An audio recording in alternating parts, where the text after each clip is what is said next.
Je propose qu'on démarre avec des questions d'actualité, des questions de fond. Ouais, c'était un peu le but de cette petite réunion. Alors vous avez déjà dit que le monde ressemblait de plus en plus à un couloir d'aéroport. Depuis que vous êtes en exil en Suisse, malgré tout, est-ce que vous pouvez évoquer les grandes différences dans le style de vie, dans l'environnement quotidien entre la France et la Suisse? Ouais, c'est toujours amusant de s'adonner à ce petit exercice. Déjà, l'avantage de la Suisse, c'est que c'est beaucoup plus calme. C'est quand même agréable. Deuxièmement, moi qui suis motard, on n'a pas besoin de mettre d'antivol sur la moto. Ça vole quand même beaucoup moins qu'en France.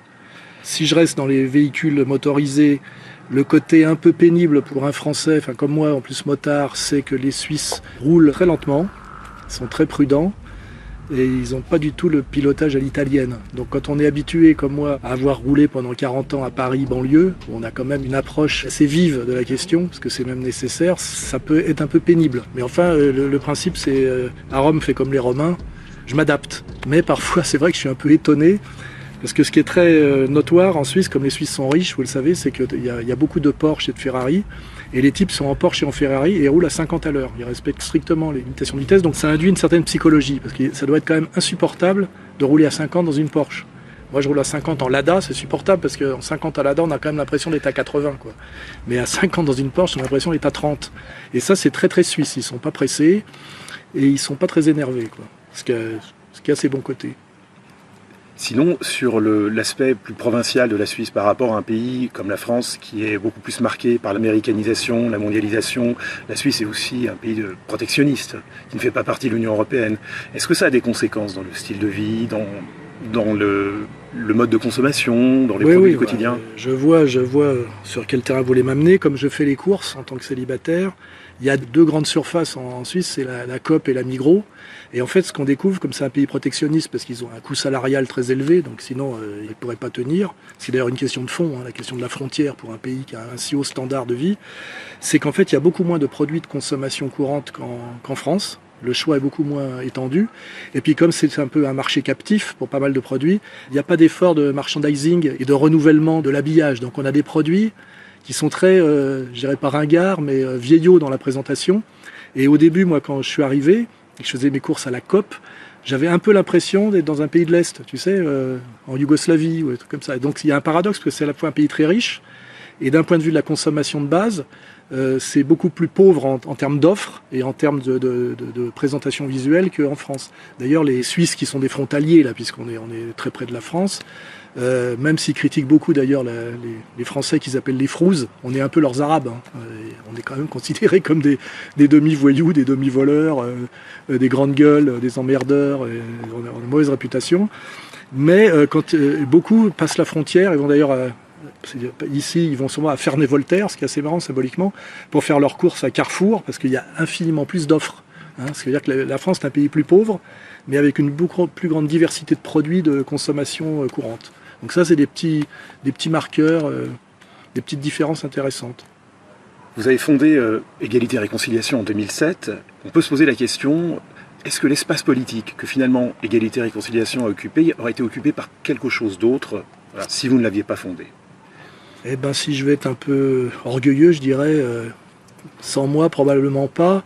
Pour quelle raison? Parce qu'en fait, moi, j'ai vraiment un profil très atypique. C'est-à-dire que je suis composite, paradoxal, même raffiné, je dirais. Et en fait, ER a un positionnement qui me correspond forcément. Et d'ailleurs, j'avais réussi à terroriser par gauche du travail, droite des valeurs. C'est-à-dire qu'on est très transcourant, avec une dimension qu'on peut considérer comme assez de gauche, qui est ce goût pour l'avant-garde esthétique, des goûts musicaux qui sont en général pas ceux de l'extrême droite, et en même temps on a toute une dimension identitaire. Bon, ça nous rapproche d'ailleurs de l'école française qu'on appelle pré-fasciste, hein. On voit bien Valois, on voit bien Sorel, on voit bien Proudhon, notamment d'ailleurs le cercle Proudhon.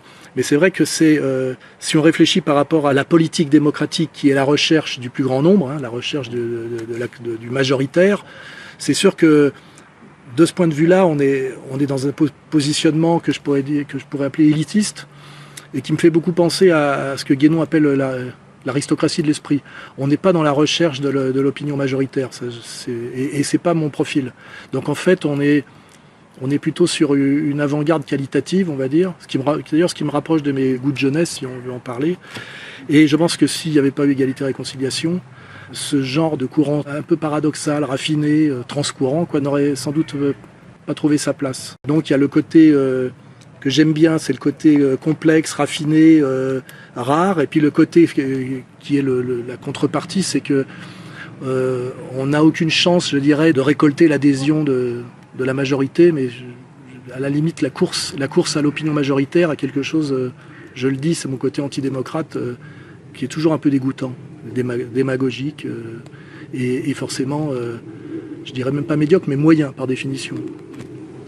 Justement, pour revenir sur vos goûts de jeunesse, parmi eux figure Michel Clouscar. Vous savez qu'il a été fait état du désaveu qui a été obtenu de lui à votre égard. Est-ce que vous pouvez revenir sur cet épisode ? Alors déjà, Clouscar, c'est pas vraiment mes goûts de jeunesse, parce que moi, j'ai commencé à m'intéresser à la chose publique à partir de 15-16 ans, et étrangement par le personnage d'André Breton, c'est-à-dire l'avant-garde esthético-politique, parce que ça prétendait être politique, même si c'était un peu naïvement politique, puisqu'on était déjà dans le marxo-freudisme, plutôt dans le freudo-marxisme. Mais j'aimais bien cette idée d'avant-garde esthétique et d'avant-garde politique qui correspond à la période d'immédiate Première Guerre mondiale, le mouvement Dada, puis ce qu'on appelle la révolution surréaliste, qui était soi-disant essayer d'allier l'avant-garde esthétique et la démarche commune avec ce qui était à l'époque la révolution russe. Et c'est vrai qu'il y avait une dimension esthétique, une dimension révolutionnaire qui me plaisait beaucoup. Mais comme je me suis mis à travailler, entre guillemets, à m'instruire et à faire monter mon niveau, je dirais, de conscience, assez vite je suis passé, pour simplifier, effectivement, d'André Breton à Clouscar. Mais Clouscar, c'est plutôt mes 30 ans. Donc c'est un goût de maturité, pardon. Oui, c'est le moment où, grâce à Clouscar, j'ai fait la synthèse de ce que j'avais du mal à conceptualiser, qui était le libéralisme libertaire. Je voyais bien qu'il y avait une contradiction profonde entre la branchitude, on va dire, parce que je viens de là, et puis le sérieux marxiste. Et qu'à un moment donné, il fallait faire un choix. Et c'est là que j'ai eu cette illumination en lisant Clouscar, parce que ça correspondait à ma sensibilité. Ce que je sentais, c'est qu'en fait, le libertaire n'avait pas été le prolongement de la gauche, enfin de la gauche marxiste et socialiste, mais ça avait été l'inverse, le moyen de la détruire de l'intérieur, et qu'en fait, le libertaire était le meilleur allié du libéral, et non pas le prolongement du social. Or, aujourd'hui, on est toujours, de la part de la gauche, et notamment de ce qu'on appelle le wokisme aujourd'hui, on est toujours dans ce mensonge, où on prétend que le libertaire est le prolongement du social, alors qu'en fait le libertaire est évidemment la possibilité pour le libéral d'étendre son marché et surtout de triompher en douce, je dirais de manière subtile, du sérieux de gauche. Et c'est là vraiment où on en est aujourd'hui. La conséquence extrême de ce mensonge, c'est le LGBT, le woke et le cancel. Et ça, je remercierai toujours Clouscar de m'avoir aidé à conceptualiser ce sentiment, qui était une souffrance, parce que je me sentais à la fois de l'avant-garde, de gauche, et en même temps de plus en plus éloigné des gens qui tenaient le haut du pavé dans la branchitude. C'est, je dirais, d'une certaine manière, ma fâcherie avec des types comme Becbédé. C'est qu'à un moment donné, ils ont rejoint le camp atlantiste, ils ont prétendu que l'Amérique protégeait le monde, et ils ont prétendu rester dans l'avant-garde esthétique, tout en étant finalement des valets de la tendance néoconservatrice.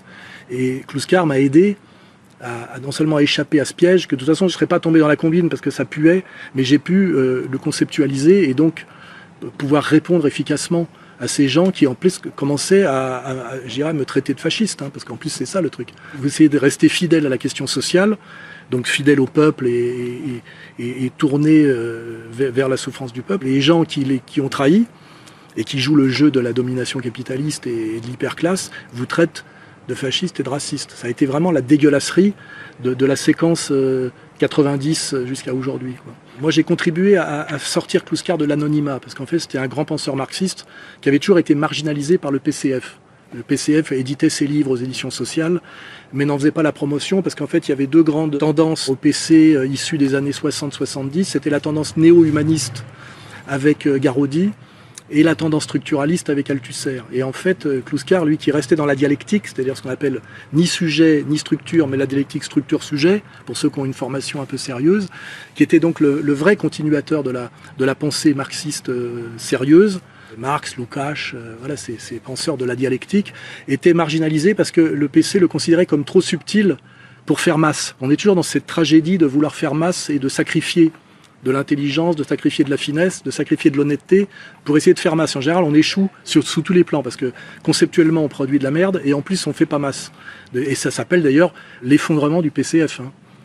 Comment on passe de Georges Marchais à Marie-Georges Buffet. Et aujourd'hui, je ne sais même pas le nom des dirigeants du PC, personne n'en a plus rien à foutre, ça n'existe plus.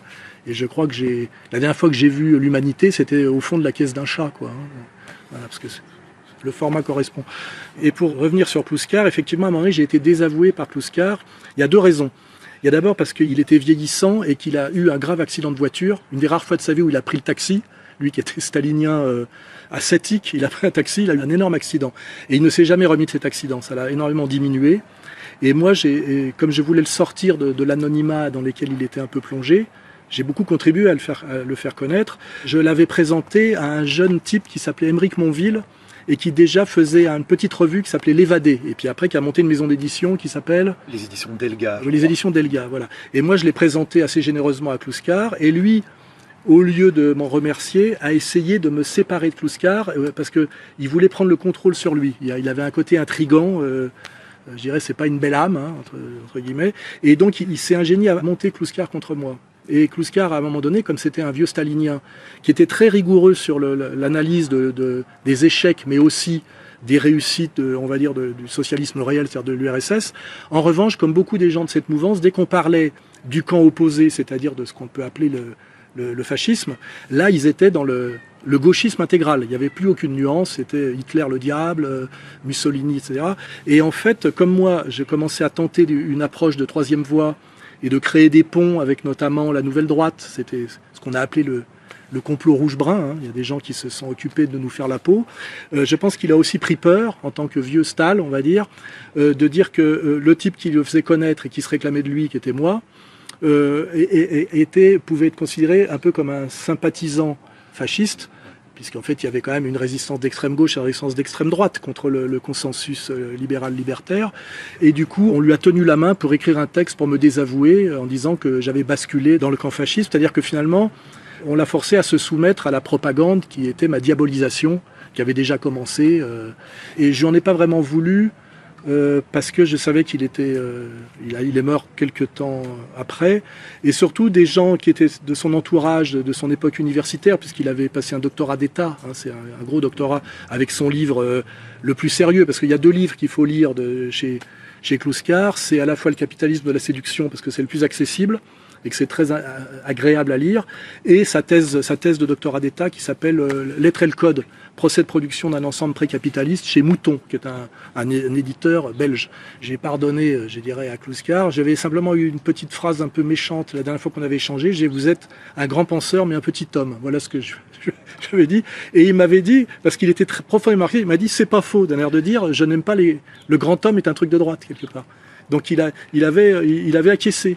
Et comme quoi il était, je veux dire, marxiste-léniniste jusqu'au bout. Hein, pas de mythe du grand homme, même chez les penseurs. Toujours dans l'idée de l'être collectif et du penseur collectif. Ce qu'a dit sur moi Plouskar n'a aucune importance. Ce qui compte, c'est que pour moi, c'est le grand penseur marxiste et de la gauche sérieuse, le plus grand d'après les années 70, on va dire. Et son œuvre mérite d'être lue et relue, notamment Le capitalisme de la séduction, mais aussi le traité de l'amour fou, qui est une approche marxiste de la question de l'amour, qui était un dialogue avec Denis de Rougemont. C'est vraiment un très très grand penseur, Plouskar, et à fréquenter, il était très intéressant parce que il était passionné de rugby, il avait l'accent du sud-ouest, il avait vraiment le sens de la punchline. Hein, quand il disait l'idéologie du désir, c'est bien, mais le désir socialisé n'est jamais que l'expression du pouvoir d'achat.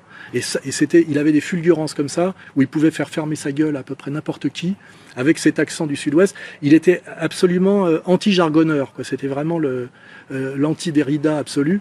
Il méritait vraiment d'être connu, méritait d'être respecté, et il faut revoir sa seule prestation publique connue, qui est son invitation, au départ comme faire-valoir face à ces gars-là, chez Pivot, à l'époque où ça s'appelait Apostrophe, je crois. Il fait une prestation époustouflante, de rigueur et de sérieux, avec une pointe d'humour. Quand j'admire quelqu'un, je n'attends pas de renvoi d'ascenseur. Je le dis d'ailleurs pour d'autres gens. Il y a des gens que j'admire énormément, sans doute que eux me méprisent et me crachent à la gueule. Ça change pas, à mon avis, sur leur travail. Je pense que j'ai, entre guillemets, cette virilité-là. Je ne suis pas dans une logique de renvoi d'ascenseur. Donc Plouskar a sans doute pensé que ma trop grande sympathie pour Le Pen était une faute selon lui. C'est son jugement. Peut-être qu'avec le recul, il n'a pas totalement tort, mais moi, ça me semblait en conscience le chemin à faire à l'époque, essayer de rapprocher ce qui restait de sérieux du PCF à ce qu'il y avait de respectable du Front National, et que s'il n'y avait pas cette alliance, on ne pourrait jamais de toute façon lutter efficacement contre le système. Et d'ailleurs, si on prolonge ce raisonnement, chaque fois qu'un type honnête, je pense à celui qui a pensé le RIC, là, quand Étienne Chouard a dit « j'essaye simplement de faire converger l'opposition de gauche et l'opposition de droite contre le système, sous-entendu que je suis un gentil », il faut bien comprendre que ce sont les gens dont le système a le plus peur et les gens que le système punit le plus violemment. Hein, il faut voir d'ailleurs comment ça a fini pour Chouard, qui l'a puni et sur quelles questions. Est-ce que tu as un doute, toi, personnel, sur l'existence des chambres à gaz ? Mais qu'est-ce que c'est que cette question-là ? Oui, non, mais... Et donc là-dessus, je me sens assez droit dans mes bottes. Je pense que si on veut lutter efficacement contre le système mondialiste, il faut arriver à réconcilier, je dirais, la gauche du travail et la droite des valeurs. Ça demande de tendre la main à des gens dont tout a été fait pour les monter contre nous et nous opposer. Et que finalement, maintenir cette espèce de barrière de vigilance est sans doute la manière la plus lâche et la plus vicieuse de collaborer. Hein. Voilà. Vous avez évoqué tout à l'heure le tournant des années 80, le virage dans le domaine de la branchitude, dans ce qu'on appelle la vie intellectuelle. Vous pouvez revenir sur ce sujet ? Oui, parce que tout s'articule. Le marqueur de changement d'époque, on passe des années 70 aux 80, souvent on n'y pense pas, mais c'est les nouveaux philosophes et c'est la réduction de l'expérience socialiste soviétique au goulag. Hein. C'est d'un seul coup des gens qui venaient de l'extrême gauche et pas du tout de la droite ni de l'extrême droite et qui étaient Mao et qui étaient même souvent des gens qui pensaient que le Parti communiste était devenu un parti petit bourgeois. Il faut voir où étaient ces gens-là en mai 68. Ils en étaient à critiquer le PC parce que pas assez communiste. Hein. Et tout à coup, à la fin des années 70, ils découvrent le goulag et le goulag devient la monstruosité symétrique au camp de concentration avec une petite nuance, hein, on sait, la Shoah. Et ils se mettent à dégueuler sur tout ce qu'ils avaient aimé et surtout ça leur permet, on voit bien qui c'est, Bernard-Henri Lévy, Glucksmann, d'opérer un virage radical du soviétisme et de la révolution socialiste avec cette idée sous-jacente d'arriver à une domination mondiale par la voie révolutionnaire de gauche. Et puis d'un seul coup, comme ils voient que c'est foutu, puisque l'URSS est en train de s'effondrer, ils basculent pour le même but, hein, c'est-à-dire une unification du pouvoir mondial, du côté impérialiste américain, militaire, et ils se mettent à opérer un virage à 180 degrés et à devenir ce qu'on appelle des néocons, hein, néoconservateurs français. Et là, c'est clair, ils sont toujours là, d'ailleurs, ils font toujours le même boulot. Ça commence donc au niveau politique avec les nouveaux philosophes, et ça a des conséquences, puisqu'on passe en même temps de la manif au nightclubbing, et on passe du mépris de gauche de ce qu'on appelle la réclame, c'est-à-dire de ce qui favorise la consommation, donc de l'avoir contre l'être, hein, si on veut prendre des catégories assez classiques, avec le travail de notamment Ségala, de la publicité comme 8e art, où tout à coup on met beaucoup d'argent et on va chercher du talent pour effectivement basculer d'une critique de gauche de la consommation à une apologie par l'esthétique de la consommation, et ça passe par la montée au pinacle de la publicité, et c'est le rôle de Jacques Ségala. Et puis ça d'ailleurs à cette époque-là des publicités assez belles, assez spectaculaires, avec beaucoup de budget. On pense à Châtillaise, Gould, Mondino, etc., etc. Et moi j'ai vécu cette époque-là et j'en ai même un peu bénéficié. Comme j'avais écrit les mouvements de mode expliqués aux parents, j'étais considéré comme le pape de la branchitude et qu'il fallait que je mange. À l'époque, on me donnait beaucoup d'argent pour faire de la tendance. C'est-à-dire qu'est-ce qui va se vendre demain en réalité. Et j'ai joué ce jeu-là un peu, j'ai pris un peu d'argent et puis très vite, pareil, ça m'a dégoûté parce que j'ai vu que c'était quand même aller tapiner pour le grand capital. Hein. Et à l'époque, il y avait le centre de communication avancé de Bernard Catla, qui était le pape du positionnement stratégique. Il y avait le planning stratégie, il y avait des stratégoplaneurs, des espèces d'intitulés comme ça, de type qui venaient de la sociologie assez marxiste au départ, et qui se mettaient au service, effectivement, de la publicité. Et tout ça, c'est les années 80. Aujourd'hui, on est encore passé à autre chose. Hein. Et j'ai été dans ce bain, j'ai été un peu approché, j'ai un peu pris de pognon dans ce monde-là. Et puis à chaque fois, effectivement, j'ai senti que ça puait. Et puis j'ai bougé. Mais si j'étais resté, aujourd'hui, je ferais partie de la bande Ariel Wiesman, Bec BD, qui eux, effectivement, sont passés à la caisse en faisant semblant de pas voir le mensonge et les contradictions. Soit ils les ont pas vus, c'est-à-dire que c'est pas très fin. Soit ils ont fait comme s'ils les voyaient pas, parce qu'effectivement, il y avait un intérêt matériel à ne pas voir. C'est toujours pareil. Hein, il y a un prix. Il y a toujours un prix à payer. Alors aujourd'hui, le monde a les yeux braqués sur le conflit entre l'Occident collectif et la Russie en Ukraine.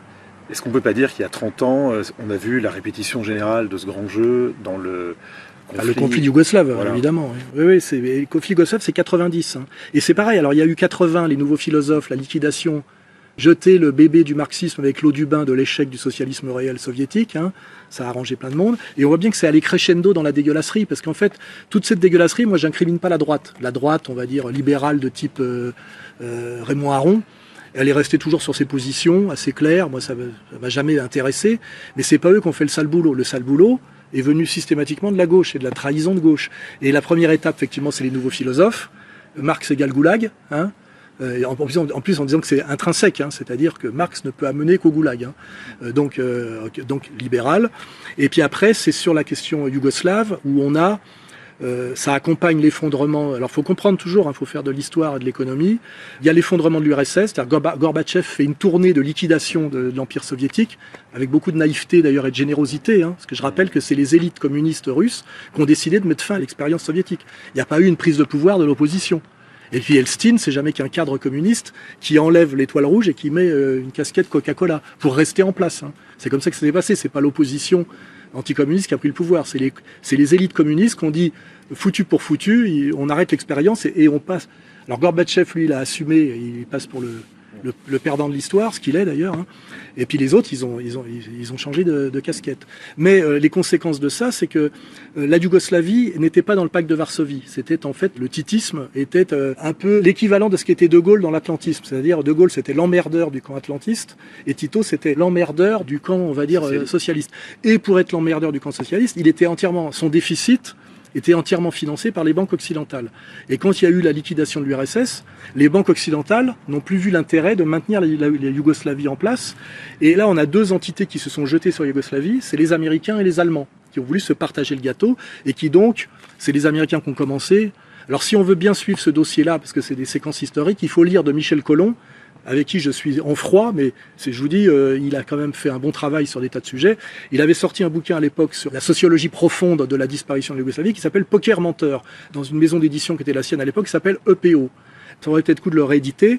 On voit bien que les Américains ont dit on vous renouvelle le crédit et on annule la dette à condition que vous fassiez une sécession unilatérale de la Fédération de Yougoslavie. Et ça, c'était la Slovénie, je crois, et la Croatie. Et c'est comme ça que ça a éclaté. Et à un moment donné, les Serbes qui voulaient maintenir l'unité, parce qu'en fait, l'unité yougoslave, qui est une fédération, fonctionnait parce que Tito était un Croate qui s'appuyait sur une majorité serbe. Donc c'était ce tandem des deux grands peuples des Balkans. C'était une espèce d'alliance serbo-croate incarné par Tito. Faut être précis. Les Serbes ont essayé de maintenir la fédération yougoslave parce qu'ils voyaient bien que l'éclatement de la Yougoslavie n'amènerait pas à un sursaut de liberté de ces entités, mais à une disparition. Aujourd'hui, la Croatie a totalement disparu de la planète politique et diplomatique. Et moi, j'ai connu des gens qui ont combattu pour la disparition de la Yougoslavie, parce que pour eux, c'était quand même un pouvoir serbe, et qui aujourd'hui admettent, depuis déjà 10 ans, que la Croatie a tout perdu par la disparition de la Yougoslavie. Et donc, Milosevic, pour défendre l'unité yougoslave, est tombé dans un piège qu'on lui a tendu, qui s'appelle la Grande Serbie, qui a été immédiatement identifiée. Et c'est la répétition de ce qui arrive aujourd'hui avec Poutine, c'est-à-dire qu'on veut détruire leur monde, ils résistent, on les pousse vers une radicalité, et d'un seul coup, les Serbes, derrière Milosevic, avec leur tentative de prolonger la Yougoslavie par la Grande Serbie, se font traiter de nouveaux nazis. Et qui fait le boulot, comme par hasard? Médecins du Monde, qui est une dissidence de Médecins sans frontières, parce que le mec de Médecins sans frontières restait à peu près respectable, on l'a un peu oublié. C'est Broman. Oui, c'est Broman, qui était plutôt un type respectable. Et là, on a la figure de Kouchner, avec Médecins du Monde, qui sortent des affiches modélisées, camp de concentration, les Serbes nouveaux nazis, alors que je rappelle qu'historiquement, c'est les seuls qui se sont libérés militairement du nazisme. Et là, on voit, c'est marrant, nos nouveaux intellectuels qui se mettent en place, issus du mouvement néoconservateur français et de la trahison de leur jeunesse de gauche, choisissent chacun un camp.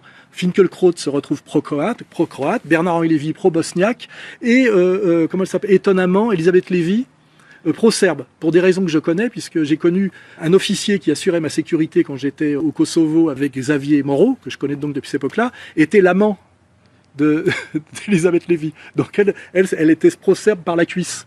Souvent les femmes d'ailleurs ont une approche politique assez physique.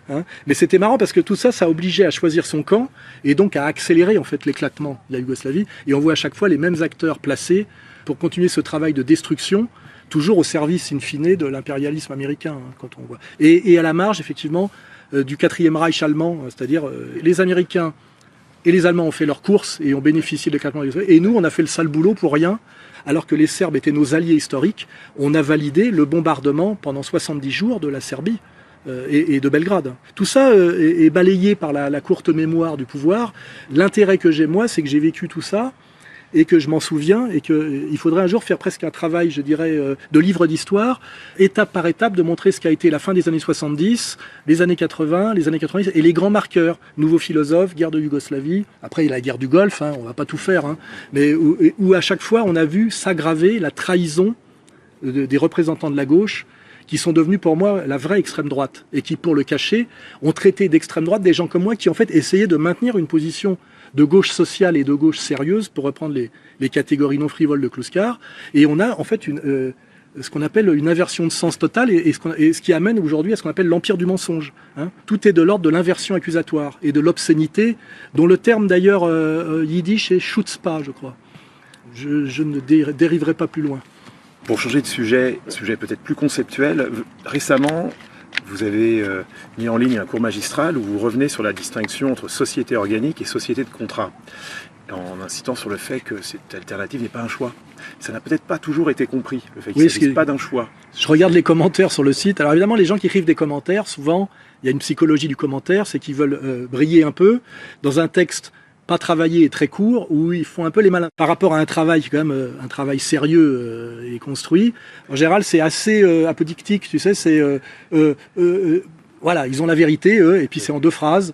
Et malheureusement, j'ai lu les commentaires et je constate tristement que même si le niveau des commentaires sur le site Égalité et Conscience est bien supérieur aux commentaires qu'on trouve partout ailleurs, les gens n'ont pas compris quel était mon propos. C'était de dire que le passage de la société organique à la société de contrat n'était pas un choix esthético-politique, c'était une conséquence de type hegelienne de ce qu'on appelle du passage de la quantité à la qualité. C'est-à-dire qu'à un moment donné, quand il y a un accroissement démographique d'un pays, une gestion de type organique devient strictement impossible et on passe fatalement à une gestion de type contrat. Et celui qui l'a théorisé, comme par hasard, c'est Jean-Jacques Rousseau, et comme par hasard, bien que ce soit un Genevois comme moi, il pense en France, à Paris, qui à l'époque est le pays le plus peuplé d'Europe, ce qu'on appelle la Chine de l'Europe, puisque on ignore tout du reste du monde d'une certaine manière, et c'est pas un hasard si celui qui a théorisé le contrat social, qui est quand même son maître livre avec de l'origine de l'inégalité parmi les hommes, qui montre qu'il est le premier penseur dialectique de l'histoire par rapport à Voltaire, qui à mon avis est très inférieur intellectuellement. On a donc un type qui est en France et qui est un penseur génial, qui est Jean-Jacques Rousseau, et qui est le penseur de la modernité de l'époque. Il a un coup d'avance, puisqu'il anticipe sur la Révolution française, et qui dit, voilà, la fatalité, je dirais, liée à un accroissement démographique, c'est que ça, pour pouvoir opérer une gestion politique d'une masse de gens, nécessairement doit s'opérer dans l'histoire. Et là, il y a un côté pré-marxiste, tu sais, c'est le rapport infrastructure-superstructure. C'est pas une décision, ça n'a rien à voir avec une volonté politique, c'est inéluctable, c'est qu'à un moment donné, on est obligé de passer d'une gestion organique à une gestion de contrat. Et alors après, j'ai expliqué ce que c'était. Alors, il y a eu des critiques qui ont dit « Ouais, mais déjà, la France n'était plus une société organique, parce que pour eux, organique, c'est strictement clanique ou tribal, tu vois. » Et effectivement, le royaume de France n'était pas un royaume tribal, mais on était quand même dans une société organique. Pourquoi ? Parce qu'il y avait deux forces politiques qui dominaient la France. L'une qui était aristocratique, donc qui était la hiérarchie par le sang et l'hérédité. Là, on est encore dans l'organique. Et de l'autre côté, l'idéologie dominante par la transcendance qui était l'Église. Et là aussi, on est dans l'organique au sens guénonien ou évolien. Donc on était bien dans une société qui était encore organique et qui était en train d'éclater à cause des limites de l'efficacité fonctionnelle de l'organique dans une société qui avait largement dépassé la quantité de gestion possible par l'organique. Et on voit que celui qui comprend ça et qui le fait en premier, c'est Louis XIV en réalité, avec Colbert, qui est déjà une gestion bourgeoise avec les manufactures, et que d'ailleurs le colbertisme analyse toutes les obsolescences qui empêchaient la marche en avant, qui était déjà le progrès. On est déjà dans du pré-capitalisme, et on voit bien qu'ils étaient obligés de gérer toutes ces pesanteurs historiques de type organique, et que celui qui a lancé la machine, c'est Louis XIV. Et donc Louis XIV, il est au sommet du système, il liquide d'une certaine manière l'aristocratie, c'est-à-dire l'organique fonctionnel, en s'appuyant sur du bourgeois, c'est déjà Colbert, les manufactures et tout ça, et ce qui fait qu'il est déjà, je dirais, le type qui lance la Révolution française, puisqu'en fait il se retrouve un roi éminemment organique, au-dessus d'un système dont il a lui-même engagé la désorganicité et mis en place du contractuel. Donc effectivement, après Régence, Louis XVI, est dégagé puisque devient inutile. Et on voit bien que toute l'histoire de la Révolution française, qui est l'application des encyclopédistes, et qui sont d'ailleurs, d'Alembert est un mathématicien, enfin tout ça c'est dans mon dernier bouquin, on voit bien que c'est une gestion de type mathématique appliquée, qui a à voir avec la société de contrat. Pareil, je pourrais creuser encore, société de contrat, au début, c'est société, on passe société familiale, SARL, société à responsabilité limitée, puis société anonyme, de gens qui contractent, qui ont des liens qui ne sont pas des liens organiques, puisque les liens organiques sont des liens familiaux ou post-familiaux ou familiaux étendus, et qui donc, n'ayant pas de lien de type organique, sont obligés de se lier par un contrat, qui est effectivement, on est dans le monde là, de l'abstraction, des mathématiques appliquées. Donc c'était ça le sujet. Évidemment, c'est un sujet complexe, raffiné, qui demande de travailler sérieusement, et je demande aux gens qui aiment bien pondre des petits commentaires sur le site, de se hisser au niveau du sujet. Alors évidemment, les gens me disent ouais, c'était déjà plus une société organique, puisque pour eux, organique, c'est des papous, quoi. Mais en fait, une monarchie théocratique a une dimension organique encore très profonde, effectivement, qui rentre en contradiction avec elle-même. Et là, on est dans du marxisme en réalité. Quand une société rentre en contradiction avec elle-même, elle est obligée de se transformer. Et à un moment donné, elle se transforme de manière brutale, puisqu'il n'y a jamais la superstructure ne cède pas le pouvoir volontairement. À un moment donné, aggravation des contradictions, saut qualitatif brutal. Donc, en plus, c'est assez marxiste comme analyse. Donc, j'invite les gens à réfléchir plus sérieusement à cette opposition société organique, société de contrat, qui est une fatalité de la modernité et des collectifs humains importants, alors que les identitaires, très naïvement, parce qu'ils ont une culture de droite assez pauvre, pensent que de retourner à une société organique pour sortir effectivement de la froideur et de la laideur et des contradictions de la société de contrat, c'est juste une volonté politique. Et là, on est dans du Rochdy. Malheureusement, ça ne peut pas se faire comme ça. Et d'ailleurs, il y a eu des tentatives, on le sait, puisque si on veut creuser, l'épopée fasciste, c'est une tentative d'essayer de réintroduire de l'organique dans une société de contrat, d'une certaine manière. Le dialogue entre Marx et Proudhon peut aussi se lire avec cet angle-là. Le travail de Sorel, avec la nécessité, étant marxiste d'un côté, mais de retourner à la nécessité du mythe, des héros, etc., se pose cette question que la société de contrat pure a une dimension de froideur et donc de dislocation par le manque de fraternité, qui explique aussi, si je veux digresser, pourquoi on a une devise qui s'appelle liberté, égalité, fraternité. Liberté étant liberté de culte, égalité étant par rapport à la hiérarchie de la noblesse. Donc c'est bien liquidation du clergé et de la noblesse, mais fraternité est un terme organique, parce que sinon ça serait solidarité. Or fraternité, c'est les frères. Donc on voit bien que même dans la devise française, ceux qui font la Révolution savent qu'ils mettent en place une société de contrat qui se libère de l'Église et de l'aristocratie, qui sont deux types de gestion organique, mais au sens non papou du terme, mais qu'ils savent très bien qu'il y a une dimension de froideur qui va empêcher la fraternité, et donc ils mettent un troisième terme qui ne puise pas dans leur matrice progressiste, qui vont chercher dans la chaleur organique. Et donc c'est liberté, égalité, fraternité, tout est dans la devise. Et si on voit, si je veux prolonger la digression, qu'est-ce qu'a été la Révolution nationale de Pétain, on le voit par le changement de devise, où là c'est travail, famille, patrie, ce qui n'est pas dans le bon ordre. En réalité, c'est d'abord famille, travail, patrie, parce qu'on passe de la famille à la patrie par le travail. Ça aussi, c'est les articulations. Et on voit bien que la Révolution nationale se pose, comme tous les courants fascistes de l'époque, essayer de sortir de la froideur du mensonge républicain, qui est une fausse fraternité, pour réintroduire de l'organique. Et on voit bien, dans le passage de la devise de la République, liberté, égalité, fraternité, avec ce mensonge de la fraternité, à une devise néo-organique qui est travail, famille, patrie, qui devrait normalement s'articuler logiquement famille, travail, patrie. Patrie qui est la terre des pères, qui n'est ni la nation, ni la République. Donc là, on a bien ce dialogue société de contrat, société organique, et cette tentative, au moment des épopées fascistes, qu'on qualifie à juste titre d'antiprogressistes et de droite, l'intuition que pour sortir des contradictions qui amènent à la Première Guerre mondiale et d'après de l'entre-deux-guerres, il y a un problème des limites et du mensonge de la société de contrat rousseauiste, et là on peut critiquer les limites du génie rousseauiste, qui est génial en 1750, et forcément un génie 1750, quand vous laissez le truc se déployer 2 siècles après, les contradictions apparaissent, parce que lui, il est sur les contradictions du système d'avant. C'est pour ça qu'on ne peut pas reprocher à Jean-Jacques Rousseau de ne pas avoir pensé au-delà de la temporalité humaine et historique. C'est le génie de son époque. Et aujourd'hui, c'est facile de critiquer les limites du rousseauisme, mais lui, à l'époque, il a fait le travail qu'il devait faire pour son époque. Et donc on a bien tous ces gens qui se posent cette question, Barrès se la pose, Maurras se la pose, puisqu'il est pour retourner, alors qu'il n'est ni aristocrate ni croyant, il veut retourner à la royauté, au catholicisme, religion d'État. Donc il est aussi pour réintroduire de l'organique dans une société de contrat qui a failli. Et on voit bien d'ailleurs que c'est pas un penseur réactionnaire, parce que lui en fait il n'est pas pour la restauration. Il est pour dire qu'après, on va dire, je vais dire 2 siècles, c'est sans doute un peu moins, 2 siècles d'expérience républicaine, il analyse les contradictions du républicanisme, qui sont justement ses limites et les mensonges de la société de contrat, et dire qu'il faut réintroduire de l'organique en revenant au roi et à l'Église. Et c'est là qu'on comprend effectivement ce dialogue société de contrat, société organique, qui est d'une certaine manière toujours là, mais qui, contrairement à la pensée un peu pauvre des identitaires, qui est une sensibilité juste, pense que c'est simplement, allez, on retourne à une société organique. Et on pourrait prolonger sur comment aussi revenir au catholicisme. Le catholicisme implique la grande propriété foncière et un pays majoritairement agricole. Dès lors que le pays, je vais peut-être arrêter la digression là, parce que il y en a qui vont pas pouvoir suivre, et on va avoir encore des commentaires idiots sur le site, et ça me désespère. Alors tout à l'heure, vous disiez que le positionnement que vous avez choisi correspondait pour ER, correspondait à votre personnalité, un positionnement raffiné, paradoxal, un peu subtil. Vous avez fait néanmoins récemment un appel... Pas peu subtil, subtil. Subtil, oui, à l'Union des Patriotes.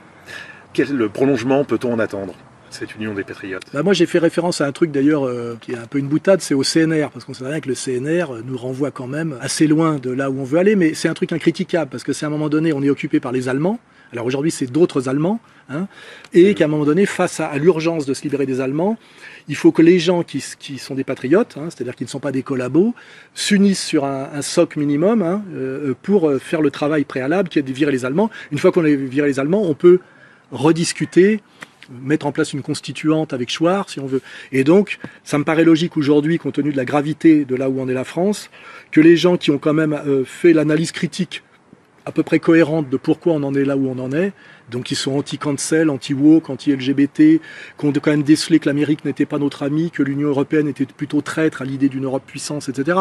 Là, on peut mettre Rougeron, on peut mettre même Chouard, on peut mettre Gave, enfin on peut mettre vraiment beaucoup de monde. C'était l'idée, au lieu de se tirer dans les pattes, qui est quand même une spécialité aussi de notre petit monde, avoir un socle commun minimum de travail et de convergence, et laisser de côté comme du temps où Le Pen d'ailleurs arrivait à faire l'union sacrée d'une certaine, qu'on appelait l'extrême droite, parce qu'il arrivait à concilier les païens et les cathos. Il arrivait à le faire sur son charisme, sa plasticité, son intelligence aussi. Et c'est pour ça d'ailleurs qu'à un moment donné, cette mouvance qui était très disparate a réussi à devenir une force politique importante, puisque, sans parler de Marine, qui était une stratégie très ambiguë, la dédiabolisation qui est en fait une normalisation, Le Pen arrivait, sans trahir trop ses fondamentaux, à agréger un électorat proche de 20%.